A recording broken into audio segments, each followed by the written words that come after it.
정관용의 지금 이 사람. 여러분 안녕하십니까? 정관용입니다. 이 사람들의 행동을 결정하는 잘 변하지 않는 굳은 생각 또는 지나치게 당연한 것처럼 알려진 생각, 바로 우리 생각과 안목을 좁게 만드는 고정관념, 이 고정관념에 대한 사전적 정의가 바로 이겁니다. 그 고정관념을 깨뜨리면 세상이 넓게 보이고 사고의 폭도 넓어져서 그동안 보지 못한 것을 보게 되죠. 최근에 이 고정관념과 틀을 깬 저서가 출간돼서 관심을 모으고 있어요.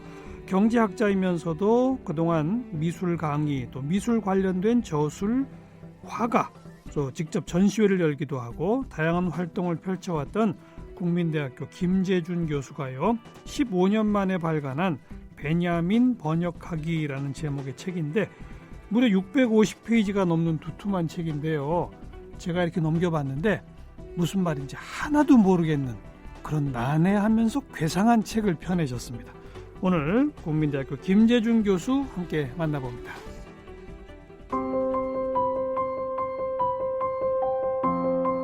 김재준 교수는 서울대 경제학과를 졸업했고 미국 프린스턴대에서 경제학 박사학위를 받았습니다. 현재 국민대 국제통상학과 교수로 재직 중이고 국민대 박물관장을 지냈습니다. 1980년대 후반부터 약 20년간 미술품 컬렉터로 다수의 작품을 수집했는데요. 2001년부터 본격적인 창작 활동을 펼쳐 회화의 창작 과정에 대한 연구, 전쟁의 재구성 같은 인문학적 미술 전시를 열었고요. 이 경험을 바탕으로 일민미술관에서 개념미술 창작 강좌를 진행했습니다.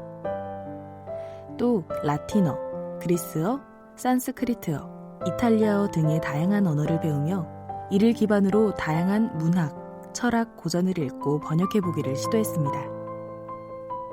푸른 역사 아카데미에서 베냐민 번역 강좌와 한국 현대사 강좌, 대한연구 공동체에서 고전 읽기 강좌와 같은 여러 인문 예술 강좌를 열었습니다. 저서로는 그림과 그림값, 화가처럼 생각하기 등이 있고 최근에는 베냐민 번역하기를 출간했습니다. 국민대학교 김재준 교수 나오셨습니다. 어서 오십시오. 네, 반갑습니다. 네, 국제통상학과 교수시죠? 네. 강의는 어떤 과목을 하세요, 그럼? 저는 원래 국제무역론이 전공인데 요새 이제 문화경제학 강의를 좀 열심히 하고 있습니다. 문화경제학? 네. 그건 뭐죠? 그러니까 이제 문화예술 분야를 경제학의 관점에서 바라보는 건데요. 그러니까 뭐 미술 시장도 되고 아니면 요즘 유행하는 한류 그런 것도 이제 경제적으로 분석할 수 있는 거죠. 그렇죠. 아주 흥미로운 주제인데요. 네. 워낙 그렇게 문화예술에 관심이 많으셨어요? 어려서부터? 저는 좀 역설적이라고 생각을 하는데요.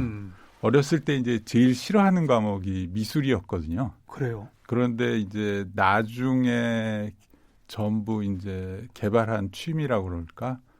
그런데 이게 좀 너무 지나치게 이제 집중하다 보니까 늦바람이 무섭다 뭐 이런 거예요? 네네. 거의 이제 본업과 거의 비슷한 지경이 된 거죠. 언제부터 그렇게 미술에 파고들게 됐어요? 저는 이제 그 미국 유학 시절에 이제 어떤 뭐 미술이라든지 음악에 이제 크게 관심을 갖게 됐는데 그게 처음에는 그냥 뭐 내가 좋아서 구경 다니고 들어보고 하는 그런 거였는데요. 그래서 이제 옛날에 이제 잠시 오디오 평론가도 잠깐 했었어요. 예. 그런데 이제 그냥 그렇게 즐기기만 할 게 아니라 이게 정말 뭘까? 예술이 정말 뭘까? 네. 이걸가 궁금하더라고요. 그래서 그걸 창의성이라는 분야랑 연결해 갖고 이제 탐구를 일종의 한 건데 그러다 보니까 여기까지 왔습니다. 네. 본격적으로 미술품 컬렉터로도 오래 활동하셨죠? 네. 그래서 이제 도대체 이제 미술품을 사람들이 왜 살까? 그게 궁금해 갖고 이제 하나 둘 사봤는데요. 왜 사요? 미술품을 사람들은? 그게 두 가지 아니에요? 돈 될까 싶어서 아니면 그냥 예술품이 좋아서? 예, 그 둘 다 이제 맞는 말씀인데요. 예. 그러니까 이제 미술관이나 화廊에서 보는 거하고 집에 걸어놓고 보는 거가 굉장히 다르거든요. 그리고 이제 똑같은 그림이지만 예를 들면 뭐 아침에 보고 저녁에 보고 그렇죠. 더울 다르죠. 때 보고 추울 때 보고 하면서 맞아요. 그림과 더불어 살아보는 체험을 하면 예술이 좀 더 깊게 느껴지는 게 있어요. 네, 네. 그래서 이제 그런 데도 관심이 있었고 그러다 보니까 이제 재테크 수단으로서의 미술 그것도 이제 잠깐 건드려 봤습니다. 경제학도 하셨고 했겠다. 네네. 그래서 좀 벌긴 버셨어요? 아니에요. 뭐 약간 실패했다고 봐야 될 것 같은데. 그런 이제 컬렉션도 상당히 오랫동안 하셨고. 네네. 그 다음에는 본격적으로 공부를 하셔가지고 회화의 뭐 창작 과정에 대한 연구, 네네. 이런 인문학적 미술 전시를 하셨다고 소개를 받았는데, 그럼 직접 그리신 거예요? 그렇죠. 이제 저는 이제 그 아까 이제 미술에 관심을 갖게 되고 이게 창의성이랑 어떻게 연결될까 이제 고민을 하다 보니까 미술에 대한 책을 100권 읽는 것보다 직접 그려보는 게 낫겠다라는 생각을 했거든요. 예. 그래서 이제 아주 단순한 것부터 시작을 해서 그려보고 그게 또 발전해서 뭐 개념 미술, 현대적인 개념 미술까지도 건드려보고 이러면서 이제 자꾸 깊이 들어간 거라고 할 수 누구한테 있습니다. 배웠어요? 그러니까 이게 저는 거의 독학이라고 봐야 되는데요. 책으로. 이제 책을 보고 한 것도 아니고요. 그럼요. 어떻게 보면 이제 굉장히 단순한 과정에서 출발을 했는데 제가 예. 사실은 미술에 대한 뭐 손재주나 재능이 전혀 없어요. 그런데요. 그래서 이제 그러니까 동그라미 하나도 제대로 그리기 힘든 사람인데 예. 그래서 천긋기부터 시작을 해갔고요. 그걸 반복해 보면서 프로페셔널들이 느끼는 느낌이 뭘까? 네. 그런 식으로 이제 접근을 했습니다. 네.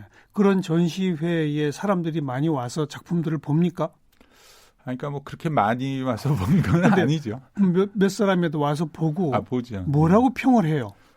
근데 그 평이 어떻게 보면은 생각보다 굉장히 좋았어요. 그래서 특히 이제 이라크 전쟁을 그 주제로 한 전쟁의 재구성이라는 걸 이제 만들었는데 그건 뭐냐면 이제 죽은 사람 숫자를 센 건데요. 네. 그러니까 미국 군인 전사자 숫자하고 이라크 민간인이 죽은 숫자를 세 갖고 그걸 갖다가 뭐 그냥 써서 벽에 걸기도 하고 비디오 작품도 만들고 뭐 이랬는데 그걸 이제 어떤 평론가가 와서 보더니 그 달에 열린 전시회 중에서 이게 베스트라고 이제 얘기를 한 거예요. 그 바람에 제가 더 격려를 받았습니다. 하긴 그 고정적 의미의 미술이라고 하는 개념이 현대 개념 미술에서는 완전히 달라졌기 때문에 그죠? 네, 이게 동그라미 잘 그리는 거는 사실 미술이 아니죠. 네, 어찌 맞습니다. 보면. 그러니까 이제 요즘에 현대 미술이라는 거는 시각 철학이거든요. 그러니까요. 그러니까 이제 발상이 중요한 거죠. 맞아요. 창조력, 창의성 바로 그것이죠. 자, 그렇게 오랫동안 뭐 미술 작품 컬렉터 공부, 직접 작품을 만들고 그런 활동을 하시더니 라틴어, 그리스어, 산스크리트어 뭐 이런 것도 언제 배우신 거예요, 이건? 그거는 또 사연이 있는데요. 예. 그렇게 이제 또 예술을 보다 보니까 이걸 더 깊이 봐야겠다라는 생각이 나왔고요. 이제 어떤 미술 평론을 써보는 거라든지 어떤 이제 미술 비평 이런 걸 읽어보기 시작을 했는데 그러면 이제 프랑스 철학자, 독일 철학자 이런 얘기들이 많이 나오거든요. 나오죠. 그래서 이제 그거랑 연결이 되면서 근데 처음에 이제 베냐민 책을 읽기 시작을 했는데 무슨 말인지 하나도 모르겠는 거예요. 그래서 이게 영어로 읽어보자. 그랬더니 또 모르겠고 독일말 그래서 잠깐 배워서 또 읽어봤는데 그래도 잘 모르겠더라고요. 그러면서 이제 외국어를 배우기 시작을 했는데 그러니까 서양 철학을 이해하자. 그러려면 이제 어떻게 보면 이제 서양 문명의 근원을 파고들어야겠다는 생각이 나면서 그러면 언어부터, 라틴어, 그리스어부터 건드려서 그 정말 이 아주 깊이 또 아주 폭넓게 동시에 해보자. 뭐 이런 야심찬 프로젝트를 시작해서 이게 한 10년 정도 걸린 것 같아요. 그나저나 이번에 내신 책 제목이 베냐민 번역하기고 방금 베냐민이 미술평론 등등에 많이 나오길래 봤더니 무슨 말인지 모르겠다라고 했는데 청취자분들은 베냐민이 누군지도 모르거든요. 누구예요? 어떤 사람? 베냐민은 어떻게 보면 그냥 매우 유명한 철학자인데요. 어느 나라 출신이에요? 그러니까 독일 철학자인데 이제 20세기 이제 초반에 있었던 아주 창조적인 철학자입니다. 그래서 그 뭐 국내 번역도 많이 나와 있고요. 뭐 구글 검색해 보시면 막 금방 굉장히 많은 자료를 아실 수 있어요. 20세기 초반 활동한 독일의 철학자. 유명 철학자 네네. 베냐민. 네네. 그런데 처음에 읽을 때는 무슨 말인지 몰랐다면서요. 네네. 라틴어 뭐 이렇게 다 해보고 하니까 알겠어요? 베냐민의 책을? 이제 조금 알 것 같아요. 그런데 이제 저는 이제 이렇게 얘기하는 게 맞을 것 같은데요. 내가 이제 뭐 확실히 안다라고 그러면은 그것도 정확하지 않지만 모른다 그러면은 그것도 아닌 것 같은 그런 상태인 것 같습니다. 무슨 뜻이죠? 이게 그러니까 어떤 철학자를 완벽하게 이해한다는 건 불가능하거든요.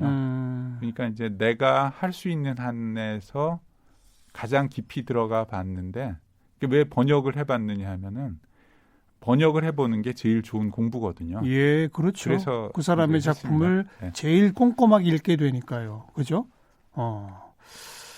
그런데 베냐민이 글을 되게 어렵게 써요? 그러니까 모든 철학자는 대부분 어렵게 쓰죠. 다 어렵습니다. 우리 이제 김재준 교수 이번에 신 책에 그 날개에 자기소개가 이렇게 쭉 돼 있잖아요. 거기 보면은 베냐민, 아도르노, 아감벤, 푸코, 뭐 바디우와 휠덜린, 베케트, 스티븐스를 좋아한다. 네. 다 어려운 책 쓰는 철학자들이죠. 그러니까 이제 철학자도 있고 이제 문학가도 있는데 어떻게 보면 매우 철학적 깊이가 있는 문학가. 네. 그렇죠? 그런데 제가 보기에는 다들 글 어렵게 쓰기로 소문난 사람들 아닌가요? 그렇게 볼 수 있습니다. 맞죠? 네.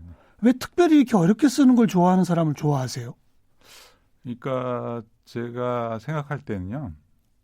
이런 생각이 나요. 이제 제가 그 어떤 철학자나 문인을 선택한다기보다는 그 사람이 저를 선택했다라고 역으로 이제 생각을 해보는데요. 그러니까 이제 그분들의 글이 저를 어떻게 보면 이제 끌어들인 거죠. 뭐 그렇게 역으로 생각을 해봅니다. 궁합이 맞았나 보네요. 네네. 그리고 자기소개의 맨 마지막 문장이 참 수많은 것을 동시에 배워서 무지에 이르기라는 특이한 삶의 목표를 가지고 있다. 네. 그러니까 수많은 걸 동시에 배워서 무지, 아무것도 모른다. 거기에 도달하고 싶으세요? 그게 이게 뭔 말입니까? 목표인데요. 그러니까 그게 굉장히 이제 역설적인 얘기인데 저는 이제 좀 불교적인 느낌이 있다라고 생각을 하는데요. 그러니까 마음을 비워서 어떤 뭐 텅 빈 상태, 뭐 깨달음의 상태에 간다는 것도 가능한데 어떤 현대인이라는 거는 그렇게 마음을 비운다는 게 더 어렵거든요. 그러니까 저는 거꾸로 정말 아주 많이 배우면요. 오히려 비워질 수가 있다고 생각을 해요. 그러니까 제가 갖고 있는 고정관념 같은 거라든지, 그러니까 이제 뭐 사실은 이제 내 생각이라고 할 수 있는 게 없거든요. 뭐 학교에서 배운 거, 언론에서 들은 거, 부모님의 그렇죠. 교육 이런 게 쌓여서 그냥 그렇죠. 나의 생각이라는 걸 만들고 있는데, 저는 이제 그거를 다 한번 지워보고 싶은데, 그러려면은 다른 사람의 언어로 나의 기존의 고정관념 생각들을 다 지울 수 있다고 생각을 하거든요. 그래서 근데 이제 아무 책이나 읽으면 되는 게 아니라 정말 검증된 어떤 고전 같은 걸 읽을 필요가 있고요. 그렇죠. 그래서 이제 도달하는 것도 있고 또 하나 이제 무지라고 그런 건 뭐냐면 제가 이제 이 외국어 배우기를 좋아해서 여러 언어를 이제 욕심스럽게 많이 배우다 보니까 머릿속에서 동사 변화 이런 게 막 뒤엉켜 갖고요. 아주 바보 같은 상태가 되는 거예요. 그런데 이제 그리고 또 이거 배웠다 저거 배웠다 하다 보면은 중간에 또 잊어버려요. 그렇겠죠. 그러면 이제 뭐냐면 그 배운 체험만 남아요. 지식은 오히려 다 없어져 버리고. 그러니까 뭐냐면 몇 년 동안 뭐 언어를 뭐 6, 7개 배웠는데 어느 순간에 가보면요. 아무것도 없어요. 하지만 그 텅 빈 그 가운데 그동안 배웠던 체험이 뭔가 이제 남아있기 때문에요. 다시 뭔가를 배우면 굉장히 빠른 속도로 배울 수가 있고요. 그렇죠. 그러니까 빨리 배우고 빨리 잊어버리고 그런 상태가 되더라고요. 네. 그 외국어 얘기보다 앞에 말씀이 더 좀 흥미롭네요. 불교도 사실 공부 끝에 깨달음은 그냥 공허함, 무 이런 거라고 주장하시는 종교 아닙니까? 네네. 일종의 철학이고. 네. 그죠? 바로 그런 경지를 말씀하시는 거구나. 네네. 아, 그래 어느 정도 좀 도달해 가고 있습니까? 이제 근접하고 있는 것 같습니다. 완벽한 바보가 되시길 바라겠습니다. 네. 저도 노력하겠습니다. 이 책 표지에 보면 김재준이라고 혼자 썼어요. 근데 뒤에 보면 두 사람이 쓴 것처럼 써 있어요. 네네. 오형준이라고 하는 또 한 명의 사람이 있습니다. 일체의 제도권 교육을 거부한 무학자로서 세상이 나의 학교라는 신념으로 인도, 중동, 남미 지역을 여행하였다. 인도 신비주의, 선불교, 기독교에 관심이 많다. 뭐 등등등등 이렇게 써 있어요. 이 사람은 누구예요? 그거는 이제 또 이것도 사연이 있는데요. 그러니까 제가 이제 인문학 공부를 할 때 처음에 이제 학생으로 그 이제 어떤 그 전국의 어떤 인문학 공동체에서 개설한 강좌 같은 게 굉장히 많이 있거든요. 많죠. 네. 그런데 이제 약간 이런 면이 있었어요. 뭐냐면 이제 뭐 교수직이나 돼서 이제 뭐 그냥 사실 그때 이제 아무것도 모르니까 진짜 무지한 상태로 가서 이제 강의를 들으려고 그러니까 좀 부끄럽더라고요. 그래서 가명을 하나 지었어요. 오형준이라고. 아하. 그리고 이제 인문학 강의 들어갈 때 그래서 오형준이라는 이름으로 이제 배우러 다녔거든요. 네. 그래서 그게 이제 교수라는 신분도 숨기고 네. 그냥 저는 뭐냐면 그냥 떠돌이 프리랜서다. 그렇게 소개를 하고 그냥 뭐 배우러 다녔는데 처음 배우러 다닌 게 어떤 강좌부터 시작했던 거예요? 그러니까 이제 처음에 들었던 게 이제 뭐 이태리어도 배우고 처음에 그 이제 단테 신곡 읽으려고 이제 배운 거고요. 그다음에 이제 푸코, 미셸 푸코 네, 미셸 읽기, 푸코도 좀 배우고 그리고 이제 벤자민 뭐 아도르노 이런 철학자들 보고 그런 철학자들 네. 같이 읽기 강좌 이런 거. 그런데 이제 알겠어요. 다녔죠. 다니실 때 오형준으로 다녔다. 네, 그렇습니다. 그럼 오형준도 김재준이네요. 그렇죠. 근데 이 저자의 두 사람을 이렇게 따로따로 써놓은 이유는 뭐예요? 일종의 트릭입니까? 네, 그러니까 트릭이죠. 트릭인데 또 이 책의 목적의 하나는 좀 지식인을 조롱한다 그럴까? 네. 약간 그런 네. 뉘앙스도 있어요. 뭐냐면 이제 저는 이제 뭐 전문가 권력, 예술가 권력 이런 게 저항하는 게 이제 창의성의 핵심이라고 생각하는데 그래서 이제 일부러 어렵게 쓰는 면도 있어요. 근데 이제 뭐가 되게 역설적이라고 생각했느냐면 오히려 이제 지식인들이 이 책을 보면은 뭐 좀 싫어하고 화를 내는 사람도 많이 봤는데 오히려 그냥 일반인이라고 할 수 있는 분들이 오히려 재밌게 이 책을 읽더라고요. 재밌게 읽어요? 네. 그러니까 몇 분이 그냥 어떻게 보면 인간이 가지고 있는 어떤 타고난 근본적인 지성 같은 게 저는 네. 있다고 생각을 하는데 네. 근데 재밌게 읽으시더라고요. 네. 네. 지금 이렇게 베냐민 번역학이라는 책을 최근에 출간했습니다라고 소개해놓고 처음에 저도 그 책을 펴내신 김재준 교수를 초대했습니다라고 해놓고 자꾸 이렇게 딴 얘기만 하는 게요. 이 책에서 뭘 질문해야 할지를 내가 모르겠어서 그런 거예요. 우리 청취자분들한테 좀 이렇게 보여드리고 싶을 정도인데 정말 두툼한 책인데요. 첫 페이지부터 알지도 못하는 외국어가 막 써 있고 사진도 들어가 있고 그 사진 옆에는 사진 위치 수정 요망 해놓고 또 지워놓고 일러두기의 첫 문장이 이 책의 모든 외국어들은 읽지 않아도 전체를 이해하는 것에 지장을 주지 않습니다. 그저 이미지로 보아도 되며 책 전체를 그림책으로 생각하면 됩니다. 맞습니다. 그러다 막 넘기다 보면 아까 얘기하신 무슨 그 외국어 동사 변화 표 이런 네. 것도 막 실려 있고 책이 무슨 두서가 없어요. 무슨 책입니까 이 책이? 그러니까 바로 그게 목표죠. 그러니까 이제 지식인 조롱하기? 근데 뭐 그건 좀 제가 이제 과장해서 얘기를 한 거고요. 그러니까 어떤 대규모의 실험 같은 걸 해보고 싶었던 거고요. 그다음에 제가 이제 요즘 많이 생각하는 게 아무래도 이제 제가 경제학자다 보니까 예. 뭐 문화예술, 인문학을 뭐 열심히 하더라도 그 두 개가 이제 같이 갈 수밖에 없거든요. 경제학과 문화예술이. 네. 예.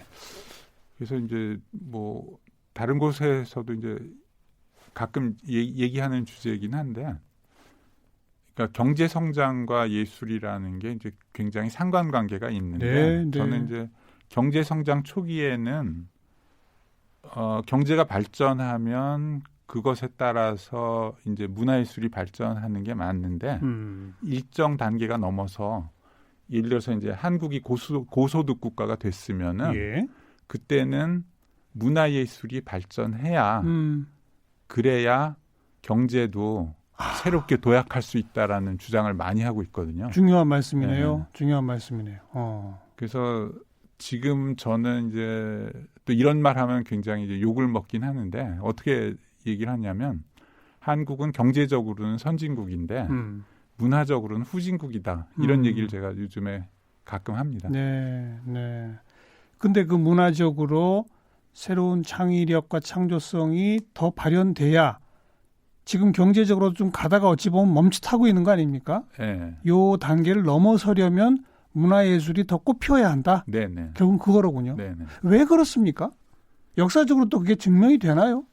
그거는 이제 역사적으로도 좀 그럴 거라고 생각을 하는데요. 이제 이런 거죠. 그러니까 우리가 어떻게 보면 이제 굶주림에서 벗어난 거는 맞는데 양적으로 성장한 거는 맞는데 질적 깊이 질적인 성장이 좀 필요하고요. 그다음에 이제 그냥 단순히 이제 밥만 먹는 단계가 아니라 더 나은 밥을 먹을 수 있는 그렇죠. 그런 단계로 도약을 할 필요가 있는데, 근데 이제 좀 한국의 문화예술이라는 게 충분한 실험 정신이 좀 없다라고 저는 이제 생각이 들거든요. 네. 그래서 이제 뭐 가끔 뭐 문학 분야에서 한국에 노벨 문학상을 준다면은 뭐 누가 좋으냐 뭐 이런 뭐 논쟁들이 이제 있었잖아요. 그렇죠. 그런데 이제 그러면서 이제 비교를 하는 게 라틴 아메리카에서는 그렇게 많은 뭐 노벨상 수상자가 나오는데 한국에 왜 없느냐 그렇죠. 이제 그런 말이 나오는데 사실 근데 한국 문학이 라틴 아메리카 문학만 못하다고 저는 개인적으로 생각을 해요. 그래서 이제 뭐 진짜 이제 문화예술의 창의성, 새로운 시도 그런데 그게 제가 말하는 건 무슨 뭐 기성세대나 나이든 세대에 대해서 하는 얘기가 아니고요. 젊은 예술가들에게서조차도 창의성이 없다라고 생각을 해요. 그리고 그 창의성이 부족한 이유는 기존 문화 권력, 기존 예술 권력에 짓눌려 있기 때문이다. 그런 것도 있는데, 그러니까 기본적으로는 이제 제가 생각하기에는 어떤 시장의 유혹에서 벗어나서 시장 정말 그렇죠. 저항을 해야 되거든요. 새로운 것을 만들려면. 근데 충분한 저항 정신이 없는 것 같아요. 부족하다. 부족한 이유가 있을 거 아니에요. 아직 역사가 일천해서? 아니 그런 것도 아니고요. 그러니까 그게 좀 연구 주제인 것 같아요. 왜 충분히 새로운 것이 안 나올까? 새로운 실험이 없을까? 이제 그게 고민입니다. 네. 뭐 일단 청취자분들 가운데 몇몇 분들이 아니 BTS가 있고 뭐 봉준호가 있고 요즘 이렇게 여러 분야에서 세계 탑을 달리기도 하는데 그런데 저변이 없다 이런 걸 저는 이제 BTS나 봉준호는 이제 뭐 탑이라고 생각을 해요. 그런데 제가 말하는 건 이제 순수 예술 분야를 얘기하는 건데요. 그러니까 그 이제 우스갯소리를 하자면은 뭐 지금까지 이제 정말 창의적인 예술가는 뭐 둘밖에 없다. 뭐 이렇게도 얘기할 수가 있는데 누구요? 백남준과 김남준이다. 김남주는 이제 BTS의 리더입니다. 아니, 농담같이 제가 하는 거예요. 예. 그런 의미요. 그런 배경을 깔고 이 책에서는 바로 그런 파격적 도전? 네, 그렇죠. 그걸 시도해 보신 거다. 그러니까 이제 젊은 예술가들한테 좀 저항을 해봐라, 도전을 해봐라, 새로운 것을 만들어보자. 완벽한 형식 파괴 이런 네네. 것도 가능하다. 네네. 네. 그런데 이 완벽한 형식 파괴를 해도 김 교수 머릿속엔 첫 페이지부터 이 마지막 페이지까지 뭐가 있었을 거 아니에요? 아니에요? 그냥 막 갖다 넣은 거예요? 그거는 아니고요. 사실은 저도 제가 뭘 하는지 모르면서 그냥 이걸 만들어낸 책입니까? 네네네. 정말 실험적인 네. 무형식의 형식. 그죠? 겉표지와 두툼한 이 두께로 봐서는 그냥 그럴듯한 책인데 넘겨보면 뭐가 뭔지 모르겠는. 어떻게 읽으면 됩니까, 이 책은? 이 책을 읽는 제일 좋은 방법은 아무데나 펼치고요. 그냥 한 10페이지 정도 계속 읽어보시면 되고요. 막히면은 네. 또 아무데나 또 펼치고 또 한 7, 8페이지 읽고 그런 식으로 하시고요. 네. 또 이제 읽다가 지치면은 수건으로 이제 저 책을 싸신 다음에요. 베개로 쓰셔도 돼요. 딱 적합한 높이입니다. 네. 네. 그 배경에는 이 어떤 예술, 특히 순수예술 이런 분야에서의 창조적 파괴의 필요성, 우리 사회가 그 단계를 꼭 거쳐야 한다. 이런 사회적 지침이 담겨 있다고는 해석이 됩니다만 몸소 이 책에 논학 파괴적인 그 내용을 담아 놓으셔서 그다음 더 이상 제가 요약할 말이 없네요. 청취자분한테 마지막 한 말씀. 네, 뭐 마지막으로 이제 드리고 싶은 말은 요새 이제 코로나 바이러스 때문에 이제 모두 우울한 시기인데요. 이때야말로 어떻게 보면 이제 평소에 읽기 힘들었던 맞아요. 이제 벽돌책이라고 이제 맞아요. 얘기를 하죠. 그러니까 이제 프루스트의 이제 잃어버린 시간을 찾아서라든지 맞아요. 집에 들어박혀서 책 보기 좋은 시간이죠. 그러니까 그런 두꺼운 책에 도전을 해서 읽어보시면은 굉장히 도움이 될 거라고 생각이 되고요. 네. 이 베냐민 번역하기도 지금 이 시절에는 딱 좋은 책이라고 생각을 합니다. 네. 보다가 졸리면 배구 자면 되니까. 네. 국민대학교 김재준 교수와 유쾌한 대화 나눠봤습니다. 오늘 고맙습니다. 네.